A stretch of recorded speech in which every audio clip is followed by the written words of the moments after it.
Good morning everyone. Welcome back to another episode of Dubai or Not Dubai. Today I'm taking you on a Monday morning with me, and we're also going to round up Q1 of Dubai's Real Estate 2025 so far. Here's the fit for the day, let's go.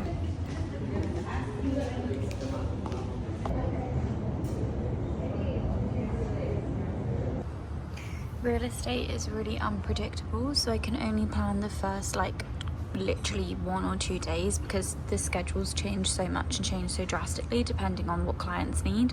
So that's basically what I'm doing currently. As you can see, I've got quite a busy day today.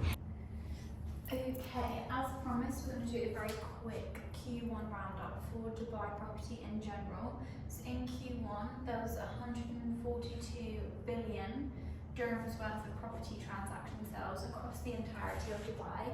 Now at the start of the year we did have a slight dip by 0.5%, which people seem to be concerned about. However, we've absolutely smashed it, and of this there was just over 45,000 transactions that took place across the whole of Dubai.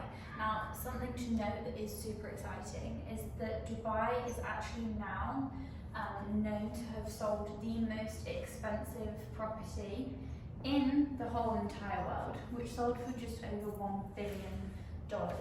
Now, we don't really know too much details about this, but it is very much legit, and that is incredibly exciting for Dubai.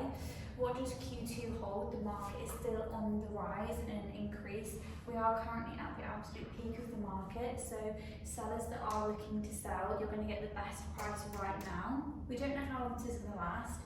It's the same with everything, and after every up, there usually is a plateau or a slight dip, but it's nothing really to be concerned about right now, as we are still currently on the rise. Something that's also very exciting is we've got a lot of property coming to market, me in particular, but also in general throughout the company, and it basically is weighing up the pros and cons from off-plan in comparison to what we call secondary, which in a sense is off-plan versus ready properties. I've just recently sold a 2-bed in RAK, where the first ever casino is going to be in the whole of the UAE, which is super exciting. The thing about RAK is you basically need to get in there now. The longer you wait, the more the prices increase. How developers work is they usually increase the price by around 10% for every launch that they do, or if they're doing it in phases, it will continue to increase after every launch that they've done. So if you're interested in RAK, let me know, because I've got a lot of info on this, but there's very, very limited availability. In terms of ready properties, we've basically got everything from multi-million ultra-luxury mansions and villas on the Palm to your Port de la Mer long-term investment. Now, I've got a property coming to market, which I'm hopefully going to do a video tour for you guys, just so that you can see. This property that is coming onto the market is a 1-bed.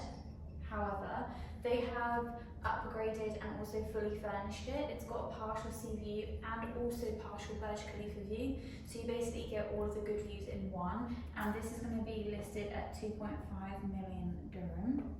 I also went to a couple of other communities this weekend with a buyer. Now, these types of communities are communities like Cherrywoods, Damac Hills, Town Square, Arabian Ranches. All of these are deemed to be affordable townhouse communities, specifically more for end users now, as they've already seen their peak of appreciation with the properties that are ready. However, there is still room for a tiny little bit of growth here. And also, if the market continues, then we might just see this a little bit in these types of communities. But for like a 3-bed townhouse, you can get just over this. You're probably looking at around like 2.8 million for something that's standard. So if you compare obviously a 1-bed in Port de la Mer, which is around 2.5 for something with a sea view, in comparison to a 3-bed townhouse in one of these communities, obviously they don't have as much of a pull factor, apart from the fact that they are more family orientated, and also they can still see a lot of appreciation.